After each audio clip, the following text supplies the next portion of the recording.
amwene ku China kuli ma analyst Nkhondo geopolitics zosiyana ndipo amazitchula kuti ndi ma experts. Mwamvesa ma expert ajonena kuti ku China news channels zawo zimakhala ndi ma expert. Akati ma expert Nkhondo amakhala kuti amagwira ku Ministry of Defense, amakhala kuti mwina ndi ma retired ajoti anagwirapo ku Ministry of Defense, ali ndi experience ya Nkhondo. Mwamvesa ndi amabwera pa TV paja ndikumayankha ndikumapanga analyze ngine. Mwamvesa mmene America imakonzekera zokayamba nkhondo ndi Iran, mmene Donald Trump amalankhula zambirimbiri zokhuza na Iran, mmene amapita ku Venezuela before kuyamba za Iran, pa television ya China, pa media ya China kunali ma experts opanga analyze American military. Okay? And the one argument yomwe ndinaigwira kuchokera kwa ma experts angapo ajodi sungapange nawo argue sungazuzane nawo, ankanena kuti America singapange attack Iran, and amalankhula very loudly akamapanga ma video yawo ndi ajonena kuti nyambaro amati America singapange attack Iran. Argument yawo amanena kuti America kungoyerekeza kupanga attack Iran, Israel ichoka pa map, Israel will be wiped off the map of this world. Mwamvesa ndi amapanga analyze zida za nkhondo zimene Iran ili nazo zonena kuti America kungoyerekeza the first bomb kupanga attack Iran, immediately Iran ikupanga wipe out Israel, ndipo ili ndi zida easy kugwiritsa ntchito zida easy zipanga wipe out Israel. Mmene amalankhulira izizi it was convincing. America inabweresa ma aircraft carriers yake kubweresa kuzayandikira Irani, ndimakupasani ma updates, ndimakuuzani kwabwera majani ya air. Ndiye ndinakuuza ndipo ni video ina yake ndinanena kuti this is very dangerous, chifukwa kwa America kukutuluka za Epstein list, and news anthu akungokamba za Epstein. Donald Trump kutengera behavioral analysis kuti mukumudziwa behavior yake ya Donald Trump, media news daily kumangokamba za Epstein zikumulemera kwambiri, akufunisisa kuti abwera chinthu china chake chonena kuti people should forget about Epstein files and start talking about chinthu china. And because of that we are in danger. Ndinanenapo zimenezo media ma experts aku China ndaye mene akunena kuti Donald Trump ali ndi mantha akungoopseza asangapanga attack Iran, Chinese media yose asangapanga attack Iran pa social media about ma video choncho.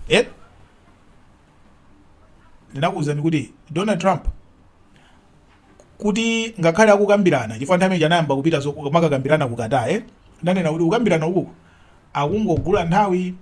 Donald Trump sanganyamule katundu yese zida zonsezi zimene wabweresa kuchoka kosekoseko mpaka ma aircraft carriers awiri. Asilikali wose asuntha mabase, muzazula asilikali amasuntha mabase amene mukumanena kuti panja asilikali sakufa anasuntha mabase ku Syria uku kufupi ndi ku Iran anachokako anasiya base anayipereka m'manja mwa Syria anachoka zonse zimachitika nthawi yake manager. Ndinanena kuti awawa kupeza wafika kale apapa going back aoneka ngati kuti chani waopa. And zolankhula za ma-analyst ngati zimene amalankhula ma-analyst aku China sangapange china chilichonse sangapange attack. If you speak zinthu ngati zimene zozo kwa Donald Trump mukumputa because he want to prove you wrong. Ndiye anaipanga attack Irani. Lero tukamba pano ankadziwa ndani Ayatollah kulibe tu 1 week Ayatollah Ali Khamenei kulibe maliro. Irani navy yake depleted. Titaso kunena kuti I don't want to use language ya ma Americans because I don't trust their language. Kuti nene kuti it has been wiped out yonse sininganene zimezo. Komano it has been weakened almost non-existent pada kali pano. Navy air force yao ndege za Iran zonena kuti ndege zitakuluka ukaponya mabomba almost zero pada kali pano. Not completely koma almost. Zimabomba zonse zimene amaonesa akamapanga ma parade zija zaponyedwa zingapo zavungidwa ku Israeli kuja, zina zapanga hit matageti koma zambiri zagwera ma desert, zagwera malo onena kuti sizakanika kufika ku matageti. Padakali pano Iran ikumapanga ataki mbali ziwiri, mabase ya America ndi ma drone. Ku Israeli kwatalika kuti udalire drone ikafike ku Israeli because kwatalika ma drone ajaso ali ndi ma limitations. Okay, ndifake ma drone aja kumapita kwambiri kwa maneba chifukwa ndi pafupi kuti zonse zija azilonjeze ziyangane ku Israeli, ma drone ena jasakafika, right? And they are easily taken down. Akumaponyako zima ballistic missiles zao zima chanja koma it's weak. Now anyway, ndakupangira ni analysis. In analysis yanga, it's based on my facts, zinthu zimene ndaziona. I'm not a war expert oti ndingamapange predict kuti nkhondo ilowero wali ndi zida zakuti zida izi zakuti. I cannot predict. I'm not a war expert. Ine ndimangokuwuzani zimene zachitika. Okay? Ndiye pali mafana ena aku Malawi amene muli ndi nkhani zinthu zanu mmudumu. Mukupanga ignore zimene zili background, zimene ndalangula, ndiye mukumabweresa zanu. Ndakupangira analysis ya ma drone attacks aku mabase. Ndakuza kuti ma drone attacks amene ajawo impact yake kumakhala yaing'ono. Akuononga zinthu. Apasula aononga ma satellite communications aononga zinthu, koma impact yake kumakhala yaing'ono. Sikuti ndi drone yodi yabwera papa ikugwesa nyumba. Ndiye mukubwera kuma argument iwe onama kwambiri. Ukunamiranji. Ena mukubwera ndi ma video aku Israeli. Apa palibe impact. Skulu hii ena amalipera mkalasi chifukwa chofuna kusamva zimene aphunzitsa kulankhula. Ena ima nkhala basi nkhalika mtima ka challenge. Inetu chiyambire ndisimnanimvepo ine ndikubakira nkhondo ya America. Koma ndimakuwuza ndizoona Iran singayime to ndi America. Endi mukalimbikira zoti ime to ndi America mupesa anthu apanga wipe. Chifukwa America is a giant. Size ya military ya America ndiyo malimbana ndi aja na China. Chifukwa ali ndi ma weapons ofanana. Ali ndi ndege, ali ndi chani ma air force, ali ndi ma navy, ali ndi chani zofanana. Zodi iwe tipanga sink aircraft carrier yako, ifeso tipanga sink yako. Tigwesa ma jets yako, ifeso tigwesa zako. Size yake ndi imene.